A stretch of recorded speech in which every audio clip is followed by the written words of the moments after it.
ladies and gentlemen, and welcome to Uncensored. I am your host, Keith Andrew, and our special guest is Camille Dixon. Yeah, I just want to say thank you for being a guest on my talk show. Happy to be here. Now, for people who don't know what Uncensored is, Uncensored is my way to show people that even with a learning disability, I can still overcome controversy and reach my goals in life. And it's a perfect example. I'm turning myself into a perfect example for people out there deaf, blind, or in a wheelchair. If you're very passionate about your work, you should go and prove to people you can still amount to something. Definitely. And now, like I said a half hour, but I'm going to give you as much time as you want. And you can talk about anything you want, or you can ask me anything you want, so it's just a normal conversation. Okay. Starting off, what can you tell me about yourself? Well, I'm a full-time voiceover artist, and I live and work in Los Angeles, California. My husband is also a voiceover artist, and that's how we met, and that's pretty much what we do all day. So we do voiceovers for commercials and for narrating documentaries. We do a lot of web-based training programs and a lot of phone systems and things like that. So every day it's something new, and we never know what the next day is going to bring in terms of a project. All right, cool. Can you give us a perfect example of some of the work you have done? Let's see. Well, there's, for grocery stores, I'm the voice of some of the Kroger-owned grocery stores in the Intermountain West. So that would be Smith's, King Soopers, and City Market. So I do their grocery store commercials. Yeah, that's pretty cool. I didn't know that. What about any other commercials, so like for videos, or were you part of any voiceovers for characters? No, I've never done any character work. I think that would be fun, but it's not someplace that I've gone. All right. How did he get into doing the whole voiceover? Well, I started in radio, which is where a lot of us start. I was a music major in college, but it turns out I wasn't very good at music. I just loved music, and I ended up working at the public radio station on campus, which was a classical music station. And I spent 10 years as a classical music radio host, and then made the transition out of that into voiceover from there. Oh, that's pretty cool. Okay, our next question is, how did you enjoy high school? Well, two questions in one. First one is, how did you enjoy high school? Did you enjoy it? Did you hate high school? High school was tough. High school was very tough for me. I was very shy and didn't feel like I fit in very well. I think that's one of the reasons why I got into music. I loved music anyway, but found a real acceptance among friends in music. So that was the thing that got me through high school. All right. Well, was there any teachers that ever gave you a hard time? Was there any teachers that took you under their wing and made a difference in your life? My choir teacher in high school was just excellent and gave me a lot of opportunities. But I never had any teachers who treated me badly. It was just mostly other kids, which is, something all kids tend to do. That's true. I think one time or another, everyone's been there. Mm-hmm. What about, did you ever cut class? Were you ever, that type of person, or? No, I was a very good kid. What about college? Were you a study nerd? Were you a party animal? Not a party animal, no. I did 1 year of college, and then I got married. And I never finished college. I went back and completed another year and a half of college a few years later, but I never finished. I've always been a very serious person. Well, did you ever drink or smoke, or you never drink or smoked? I was raised Mormon, and so I left the church close to 20 years ago, but I didn't grow up doing those kinds of things. What about, were you athletic? Did you ever do any sports? No, unfortunately, I'm very, very clumsy, coordinated at all, so sports just totally didn't come my way. It was all music. All right. Well, you mentioned music. Do you like produce your own or conduct your own music, or? Oh, and I haven't done anything with music in a very long time. I sang in the choir in high school, and I played percussion in the band and the orchestra in junior high and high school. But really, after college, it's been just radio and voiceover work. So I sang to my kids when they were growing up, but I don't do any other kinds of music these days. All right. Well, would you be open to the idea, or? Yeah, I think it would be really fun to get back into it. I bought a mandolin when my granddaughter was born 2 years ago, and I still haven't learned how to play it, but I'm going to music camp this summer to learn how to play the mandolin. That's nice. Good luck with that. Thank you.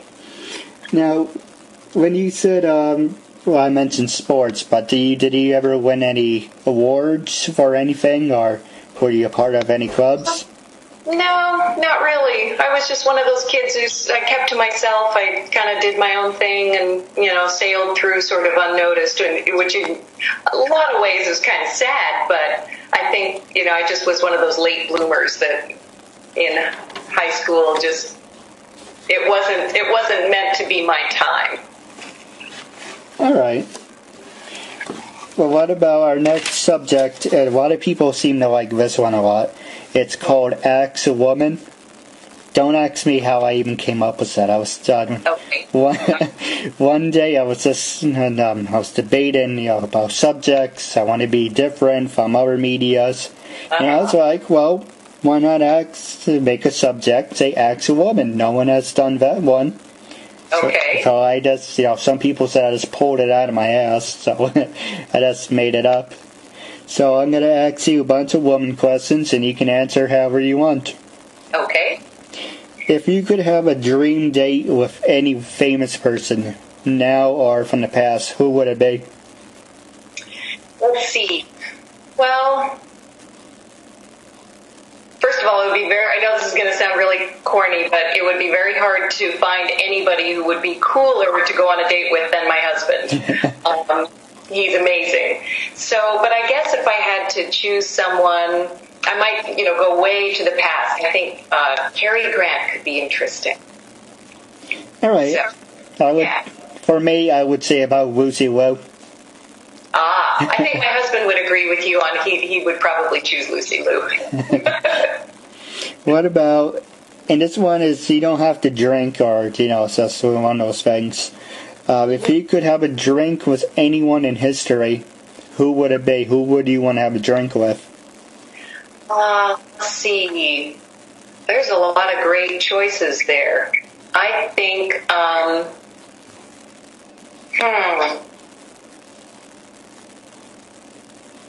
man, there's so many choices. Do you know what I think would be interesting is the composer Aaron Copland. He was always my favorite.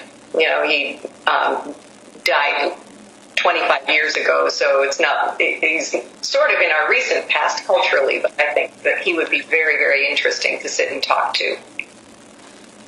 All right, I never heard of him, but I take your word for it. All right. Actually, you've probably heard some of his music, though. Do you remember the commercials for Beef, It's What's for Dinner?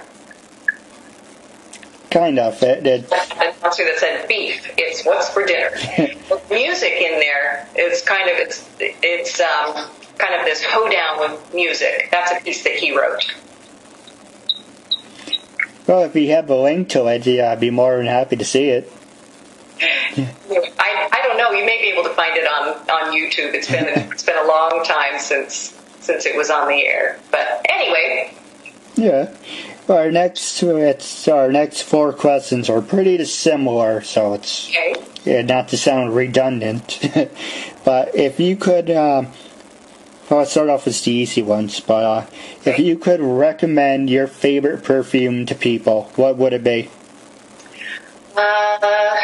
Well, let's see. I think it's hard to recommend a perfume because it's such a personal thing, and one thing that connects with someone may not necessarily connect with someone else. So I don't really have a recommendation for other people for what would work for them. All right, but do you have any favorites you would like this just for the sake of it? No, not in particular. All right, what's your favorite color and smell? Favorite color is purple. Favorite smell is probably cinnamon. What about favorite time of the season? Are you like a summer person? Do you like when the seasons turn to the fall? Fall, definitely. I would say, for me, mostly during the summer and spring, because you feel it in the air and it's just nice. Yeah. That's cool. Well, especially where you live too, when you come out of winter is pretty harsh. So when spring and summer come along, it's a very nice change. Oh, that's true. This past winter was ridiculous. So we got... And you're still in it too, aren't you? No, actually, we're out of it. Tomorrow, I think tomorrow or a week ago, started spring. Yeah, but you're still having pretty crummy weather though, right? Yeah, it rained for the past 2 days. Yeah. I remember we had a storm, let's see, going back a month ago. On a Monday, we got like 10 feet of snow. Wow. Then the next day, we got about like 6. And then that was Thursday. Then Saturday, we got another 6 feet. It's like, oh, come on already. Wow. And the guy kept coming back and plowing the yard. And he said to my dad, I'm looking to my left, I'm looking to my right. Where else do you want me to put the snow? It's no, you're running out of places for me to put it. Yeah, definitely. There was a time where when I looked at my window, there's like 2 feet of snow. Yeah, so this is my last interview. I felt like jumping out the window just to went into a big pile of snow. Yeah. That's how close the snow was to my window. That's crazy. Do you have any favorite book authors or audio book authors? Let's see. I used to read a lot of like mystery novels, and I haven't done that in a very long time. Mostly what I've been reading in the last few years has been, nonfiction. But I used to really like Margaret Truman and P.D. James, a British author. All right. Well, the ones I listen to, for you and anyone out there, I would recommend. I would say James Patterson to Tom Clancy. Those Sure. two that come to mind are really good. Sure. And a couple of books I would recommend would be TikTok and what was the other one? Well, I get to the other one later. But TikTok is a very good book, and people should go and recommend it. All right. Now, the other question is, I was kind of personal about it, isn't? But from my point of view, I would like your opinion. Mm-hmm. In a marriage, do you think things should be 50-50, or do you think things should be one-sided?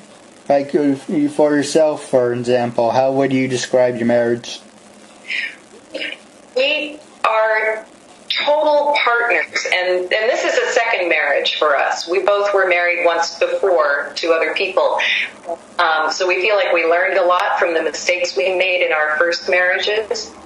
But for us now, we're complete partners. We work together, we own our business together, we do everything. And so for us, it's whoever has the most time is the one who cooks or cleans up and that's every day that's different for us. Sometimes I might have more work to do than my husband, so he's the one taking care of things, or sometimes, vice versa. So we really coordinate with each other.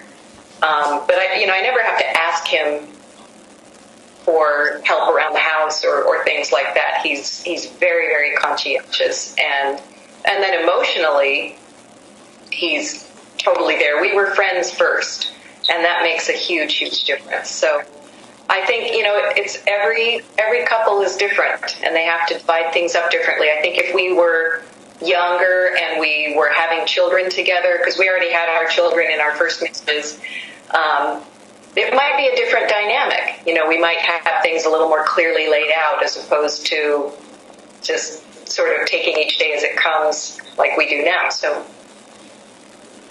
yeah, I agree. Like for example, my parents are happily married.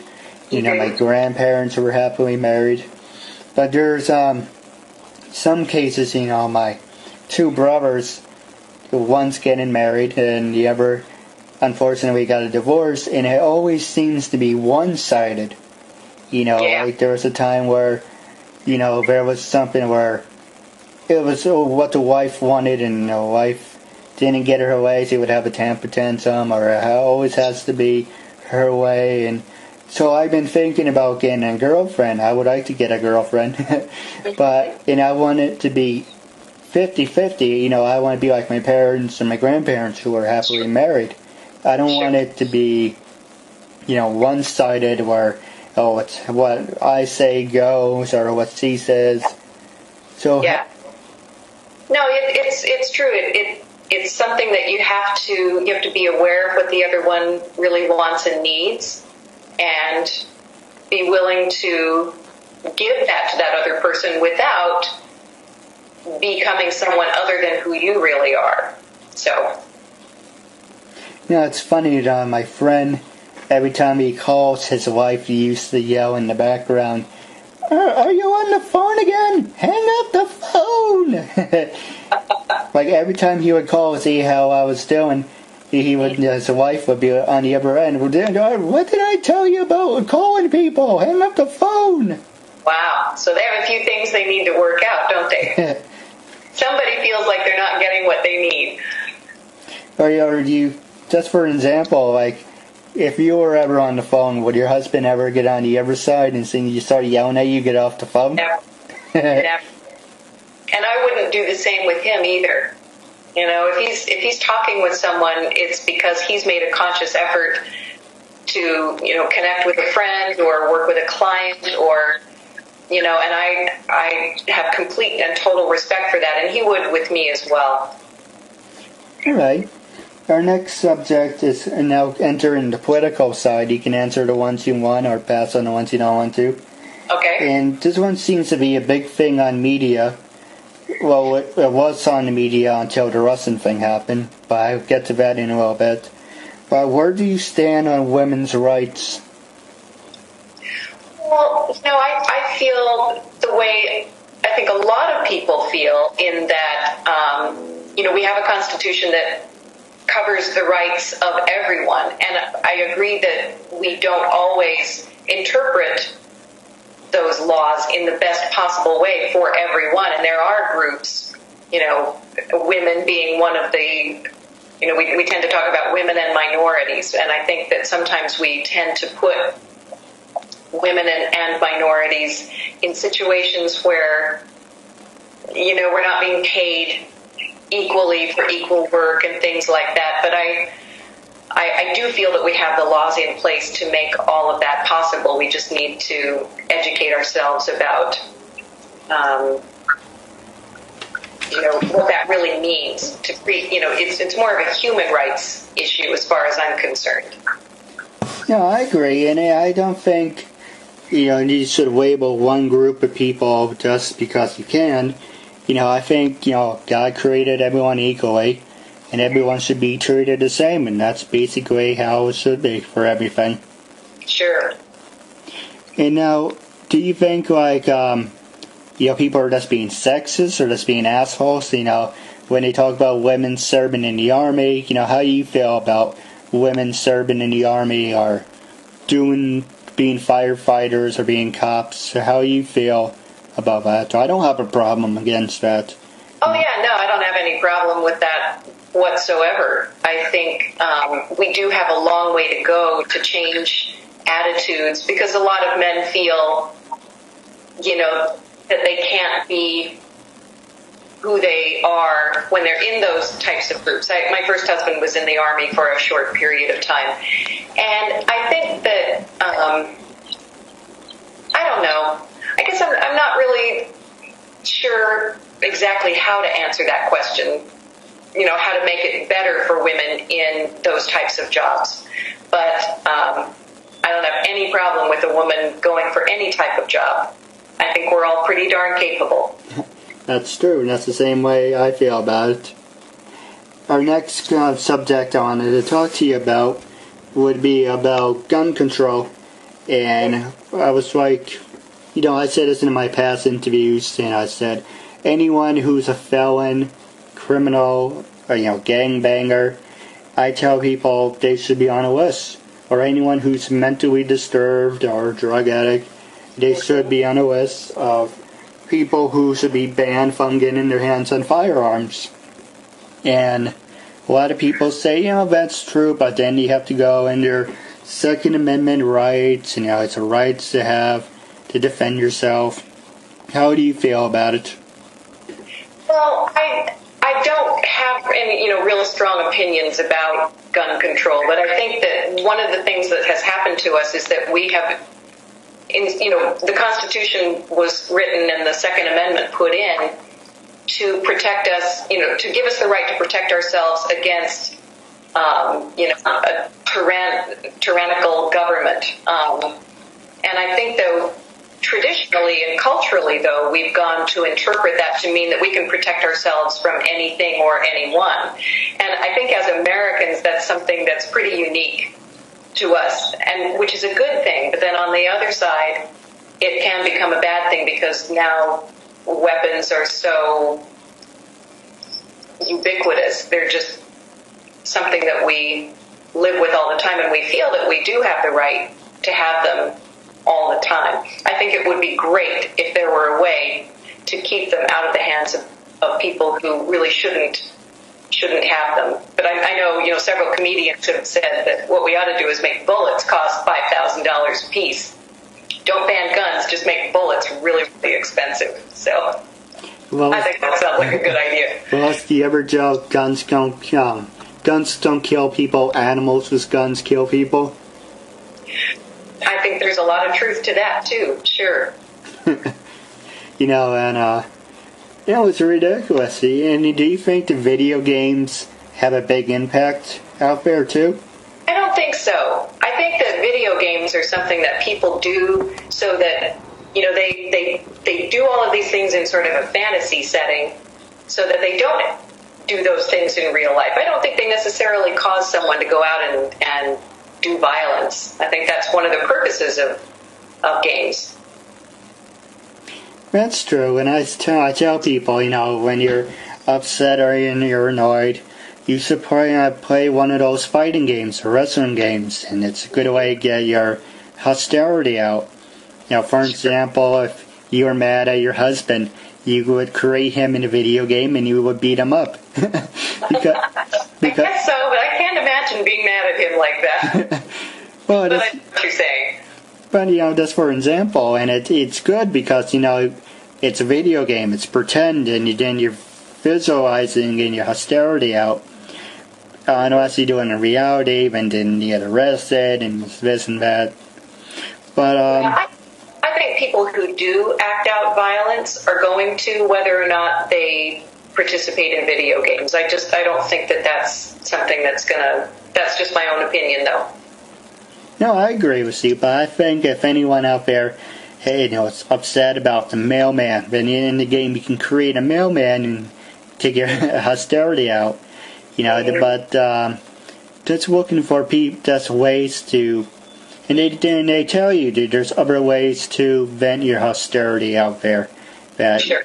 Go walk in, play video games, but I don't think, how we brought up the subject, does video games have a impact, and I do think in some cases that playing a video game does impact on a child, but I think it's also the parenting too that also has a big thing to do with it. Yeah, I think if anything, video games tend to isolate people more than anything. I don't think that the violence necessarily is an issue, but I think even if you are playing against someone, you're not really interacting with that person, and so it does tend to isolate people. And I think that we, maybe sometimes when we feel more alone or that we're not connected to others, that can lead to some bad things. All right. Our next subject is, let's see, what do I want to talk about? Well, do you believe in a past life? You know, there's a lot of people who says, you know, I believe in a past life. I was here before, or I did this, or I was that. I do believe that we get lots of chances to get it right. So I do believe in past lives. I have no idea what any of mine may have been. But yeah, I do. All right. What about John Edwards? You're a fan of John Edwards, or? No, I don't, because I don't have a big need to try to contact people on the other side. I feel, you know, relatives and friends who have gone. That's fine. We had them here for the time that they were here, and it's what it should have been. All right. No, I agree. But it's always nice to know if you have the opportunity to talk to your loved ones. You shouldn't pass up an opportunity. Yeah, I don't know. I don't believe that we actually do get to. You know, I don't know enough about it to know for sure, but it seems that it's not possible. All right. Well, our next question is, well, moving off the political stuff to the other stuff. What can you tell us about your company? How did you get started, or what were the steps you had to take? Well, I was already doing the kind of work that I do. I started doing that when I was in radio, and then when I left, you know, I was a sole proprietor by myself, and then when my husband and I got together, we both do this kind of work, so we just formed a partnership, an LLC. And so, but to actually get into this kind of work, it all started because I was in radio. All right, well, for a perfect example, did you have to go to college and get special degrees, or just because you were passionate you could amount to something? Yeah, no, for the type of work I do, you generally don't need to go to college for it. Sometimes it's helpful if you want to do like character voiceovers and things. It's really helpful if you take acting classes and you can learn how to act, but yeah, there's no degree required or anything. We do work with a voiceover coach. Even though we're full-time voiceover artists, you know, we still need some help every once in a while to learn new things, gain new skills, maybe overcome some obstacles if we're just not able to do what we would like to with some of the scripts that come our way. And we work with a wonderful coach here in Los Angeles. All right.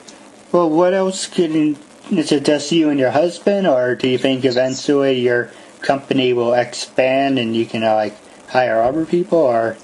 No, it's set up, you know, exclusively for the two of us for the work that we do. Sometimes, once in a while, a client will say, "We need an extra voice on this. Do you know of someone?" And so we call a friend who does this, and we ask them to record in their own studio and send us the audio. But for the most part, it's just the two of us.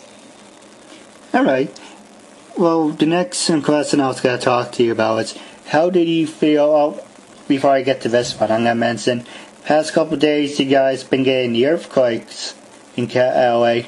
You know, we haven't felt any of them. We felt the one 2 weeks ago. But the ones that have happened in the last few days, we haven't felt at all. They've been farther south. So that's good. Yeah. What about, I was going to mention this before the earthquake thing popped up. How do you feel about legalizing marijuana? You know, I've never used marijuana ever in my life, but I feel it should be legal. I feel that it's the same as alcohol, and you know, people are gonna use it, but we should be making sure that what they have access to is you know, good stuff. It's not laced with, you know, bad chemicals and other things that are put in there. It should be regulated. It should be taxed. It can help take care of so many of our problems that, you know, we, especially here in California, have a lot of money problems. And I think that that's something that we need to look at in order to raise money. But I personally don't use marijuana. So. All right. Well, wrapping up, do you have any subjects you want to talk about? Or is there any subjects you want to ask me, or any questions? Well, how long have you been doing this show? I started doing Uncensored about like a year ago, almost a year ago. It's going to be a year this June coming up. And like I said, to make a long story short, I stopped working in retail. I didn't want to work in retail anymore. And I got sick. Long story about that. And basically, to make a long story about that is, I was stupid enough to believe I had friends at work, and they were taking advantage of me, and one thing went to another, and I developed severe social anxiety, and I got sick for a whole year. Without going into much details, there's more to that, but just giving you the highlights. About 2010, I created my own network, the KeithAndrewNetwork. Actually, it was first titled KeithAndrewNetwork ICN. And they're like, well, you can't call yourself incorporated. You're not in a corporation. Then I had to do it over. So I was like, if I can't be called incorporated, what about, Inc.? No, we can't use Inc. And then I was looking at YouTube. I said, what about creating my own YouTube channel? And that's how it started. I came up with the KeithAndrewNetwork. And I was creating videos. I was borrowing videos from other people, adding my own spin to it. I used the Jumbo Buck and Dumbo videos and put my own spin to it. And I was like, well, there's other people on this network doing the same thing, making videos and everything. And I want to be different. How can my brand stand out from this or her brand? And I was like, well, I do have a learning disability, and I've been for the longest time using it as a crutch, and I've been using it to hold me back. So I decided one day, fuck it, I'm gonna do something I love, and I want to create my own talk show. And very good. And it's kind of a stupid story if you're interested how that came about. Sure. That's not a stupid story. When I turned 21, well, this is the stupid part coming up. Okay. When I turned 21, people said to me, it's your birthday, you should go out, do something, drink, and do something you gotta remember for the rest of your life for your 21st birthday. Okay. And I was like, well, I don't drink, I don't smoke, I have my family, and I have my health. And if I have to die one day, I would like to have a couple famous friends. And, at the time, I was talking to a couple WWE or TNA wrestlers. And I was basically told to go fuck myself. I was called a lowlife. I was called a parasite. On and on and on. Yeah. And I was thinking, well, maybe I'm going about this the wrong way. Sure. And then back in 2010, I was like, well, back in using my birthday list, I was like, well, I want to do something that I'm going to be proud of. I want to do something that it's going to make it be more professional, make a difference in someone's life. And I came up with the Uncensored. And the whole point of Uncensored, so people with a mental or disability, I can still overcome controversy and reach my goals in life. And over the past 70 episodes, thanks to you, that makes number 70, I met a handful of great people. I met people from Mighty Morphin Power Rangers to Dragon Ball Z. Very cool. To Spider-Man recently, and I got a legend on the show. His name was Winnie Pablo. He's the brother of Macho Man Randy Savage. That's great. And I guess in a way I am getting my birthday list, that I am meeting people, I am getting myself out there. And, that's not to sound like a personal reason, that's Sure. That was a personal reason why I created my own talk show, but after looking at it through the long run, it's nice that I did something for myself. Sure. Now I want to do something for other people out there. And that's why I'm continuing to do Uncensored and prove to people that even with a learning disability, they can still amount to something and never give up and always work hard. Great advice. Okay, wrapping up, do you have anything you want to say to your fans and listeners out there? Well, just listen to Keith because he's got the right idea. So, always